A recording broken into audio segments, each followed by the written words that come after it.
Hello students, today we are going to start the new topic, that is immobilization of enzymes. This we will see in brief, and then we will move on to the applications of biotechnology in agriculture. So जब हम enzymes की बात करते हैं, you all know that our body has thousands of different enzymes, and each of the enzymes are so much costly if we take it in our daily life. अगर हम daily life में उस enzymes को लेना चाहें तो इतना ज़्यादा कॉस्टली है. और एंजाइम्स ऐसा भी नहीं है कि सारे के सारे एंजाइम्स एक ही साथ काम करते हैं. Okay, so there is a time in which enzymes needs to be inactivated और ज़रूरत के टाइम पे एक्टिवेट कर होना चाहिए. मतलब जब काम हो तो एक्टिवेट हो, otherwise it should be in the inactivated form. इसके लिए अगर हम एक एंजाइम का काम है तो दूसरे एंजाइम को पूरा डिग्रेड कर दें, so this is very unprofessional method. मतलब ये बहुत ही गलत तरीका है कि भाई सारे एंजाइम्स को हम डिग्रेड कर दें और जिसका फंक्शन है सिर्फ उसी को हम एक्टिव रखें. तो इसके लिए एक टेक्निक निकली है, that is immobilization of enzymes, and this technique was developed by J.M. Nelson and E. Griffith. तो ये साइंटिस्ट जो थे, इन्होंने इमोबिलाइजेशन ऑफ एंजाइम का टर्म दिया. एंड अकॉर्डिंग टू देम हमें क्या करना चाहिए, एंजाइम्स को हम एक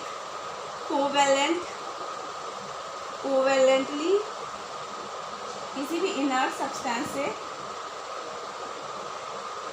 अटैच करके रख देना चाहिए, और या इंट्रैप करके रख देना चाहिए. या तो ये एंजाइम्स है, हम इसको किसी चीज़ के अंदर इंट्रैप करके रखें, ये लाइपोसोम्स के अंदर इंट्रैप करके रखें. अब इससे होगा क्या, एक तो इस जो एंजाइम्स की जब ज़रूरत होगी हमें पूरा एंजाइम्स को नेचर करने की ज़रूरत नहीं पड़ेगी, डीएक्टिवेट करने की ज़रूरत नहीं पड़ेगी. हम इमोबिलाइज एंजाइम को रैपिडली यूज़ कर सकते हैं. तो ये इसका एक मोस्ट इम्पॉर्टेंट एडवांटेजेस है कि that it can be rapidly use किया जा सकता है. And this is chemically inert and stable है ये कंपाउंड. और chances of contamination are less. Contamination का जो चांसेस है वो कम हो जाता है इससे.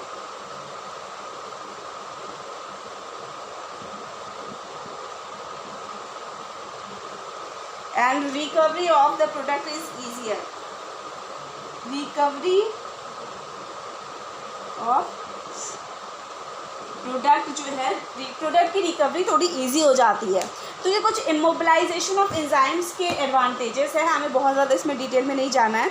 Now moving on to the applications of biotechnology in agriculture.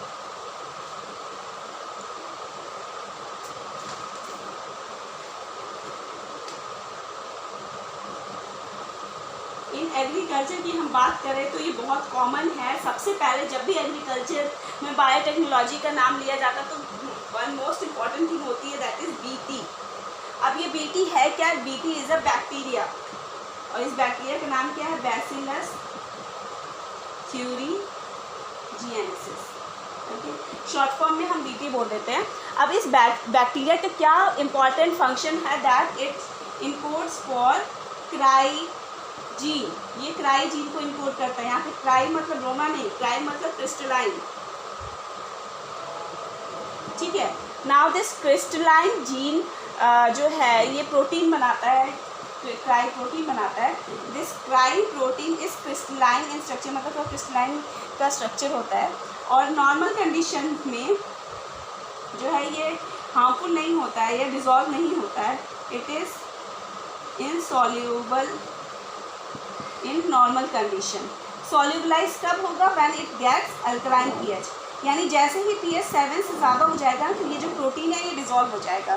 जैसे शक्कर को समझ लो, चीनी को समझ लो, वो भी क्रिस्टली कंपाउंड्स है, उसको हम पानी में इजीली डिज़ोल्व कर सकते हैं. तो लेकिन ये जो क्राई प्रोटीन है ये इजीली डिज़ोल्व नहीं हो पाएगा. इसको डिज़ोल्व करने के लिए हमें एक अल्कलाइन pH चाहिए. ठीक है. अब अगर ये क्राई जीन जो है इस कोई भी बैक्टीरिया की या बात करें हम, या किसी भी इंसेक्ट या पेस्ट की बात करें, अगर कोई भी इंसेक्ट पेस्ट सपोज इस प्रोटीन को इनगल्फ कर लेता है तो इसके अंदर आ जाता है क्राई प्रोटीन. क्राई प्रोटीन अभी तक तो नॉर्मल है, लेकिन उस पेस्ट के गट में उस पेस्ट के गट में अल्कलाइन पीएच प्रेजेंट रहता है, जिसकी वजह से होता है क्या है, ये जो क्राई प्रोटीन है डिज़ोल्व हो जाएगा, ये मिक्स हो जाएगा, उसमें डिज़ोल्व हो जाता है। Once it get dissolves it binds to the epithelial surface, यानी इपिथेलियल सरफेस पे बाइंड कर देता है और सरफेस में इस तरीके से छोटे छोटे से पोर्स क्रिएट कर देता है, ठीक है, पोर्स क्रिएट कर देता है। Now once the pores is created water can enter side, water अंदर भर जाता है और सेल्स जो हैं वो मतलब पूरा टर्जिड हो जाती है और फाइनली बस्ट आउट हो जाती है, सो स्वेल करके बस्ट हो जाती है। तो ये एक टेक्निक है, ये मैकेनिज्म को फॉलो करता है और इस प्रिंसिपल को यूज़ करके बहुत सारे प्लांट्स बनाए गए हैं। बीटी कॉटन बनाया गया है, बीटी कॉटन तो 2002 में ही बना दिया गया था, बहुत सक्सेसफुल पाया गया था। फिर बीटी ब्रिंजल, बीटी सोया, मतलब बहुत सारे कंपाउंड्स इसके बनाया गया है। इसमें बस यही चीज़ है कि जो बैक्टीरिया है बैसिलस थ्यूरिनजेंसिस, इससे हमने क्राइजीन को आइसोलेट किया। क्राइजीन क्या है, क्रिस्टलाइन प्रोटीन प्रोड्यूस करता है and this crystalline protein is insoluble in normal conditions. ये नॉर्मल कंडीशंस में इनसॉल्युबल है, लेकिन जैसे ही इसको अल्कलाइन पीएच मिलता है, अल्कलाइन पीएच इसे कहाँ मिलता है, इसे कोई भी पेस्ट के गट में, पेस्ट के स्टमक में इसे अल्कलाइन पीएच मिलता है, जहाँ पे डिज़ोल्व कर लेता है खुद को। And once it get dissolves it binds to the epithelial surface, epithelial surface की परमिबिलिटी को थोड़ा चेंज कर देता है, इसमें छोटे छोटे पोर्स क्रिएट कर देता है। अब पोर्स क्रिएट होने की वजह से होता है क्या, वाटर अंदर आ जाता है, वाटर ज़्यादा से ज़्यादा अंदर आता रहता है और उसके बाद ये फाइनली बस्ट हो जाता है। तो ये जो फिनोमिना है बीटी कॉटन का बहुत ही ज़्यादा पॉपुलर है। ना अगर हम नेक्स्ट की बात करें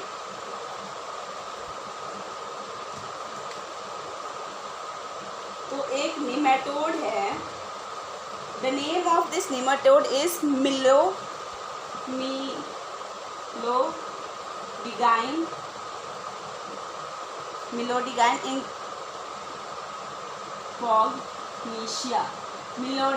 इनकॉग्निशिया। ये जो नेमाटोड है is basically infects tobacco plant, ये टोबैको प्लांट्स को इन्फेक्ट करता है। तो हमें सबसे पहले ये देखना है कि कौन सा ऐसा जीन है जो इस बैक्टीरिया के ग्रोथ को प्रमोट कर रहा है, ठीक है। तो क्योंकि ये जो मैकेनिज़्म है ये बहुत ही हर यूकैरियोट के टेक्निक में यूज़ होता है, मतलब हर यूकैरियोट में ये डिफेंस मैकेनिज़्म यूज़ होता ही है।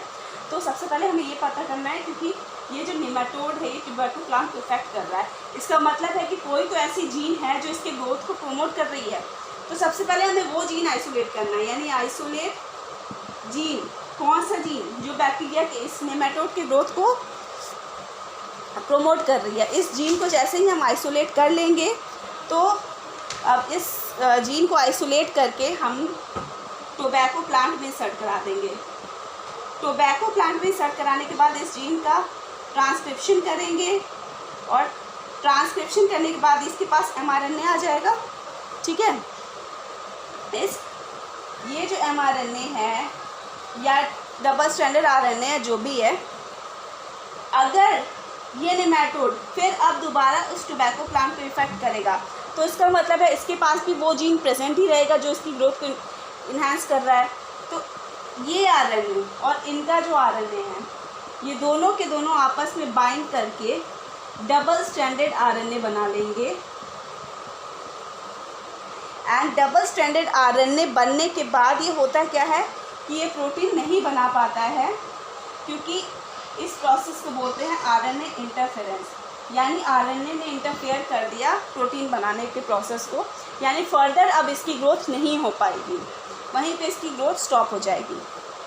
ओके, तो बेसिकली यही है, पहले हमें ये पता करना है कि कौन सा जीन इसकी ग्रोथ को प्रमोट कर रहा है, वही जीन हम टोबैको प्लांट या किसी भी प्लांट में इंट्रोड्यूस करा देंगे।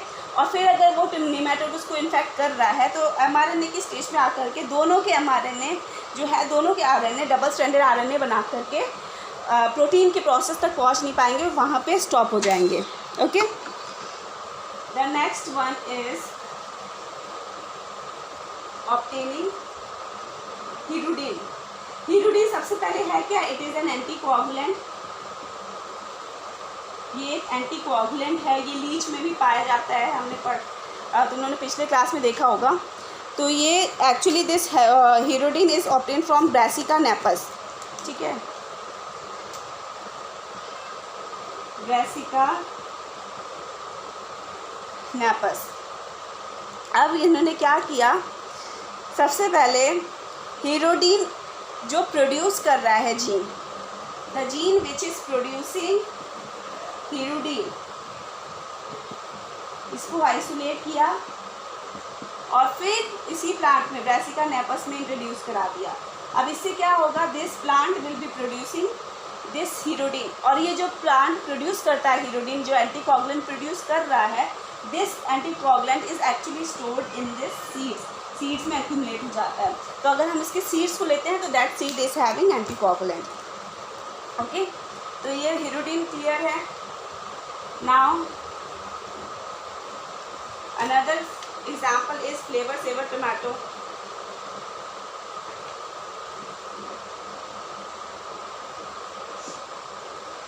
ठीक है, फ्लेवर सेवर टोमेटो में होता क्या है, सबसे पहले जो टोमेटो की जो वॉल होती है, पैक्टिन की वॉल होती है,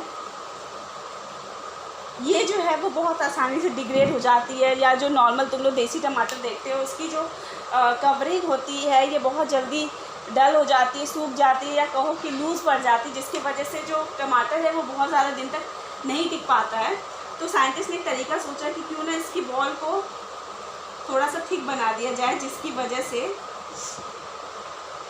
क्या नाम है, जिसकी वजह से टोमेटो काफ़ी दिन तक हम इसे स्टोर करके रख सकते हैं।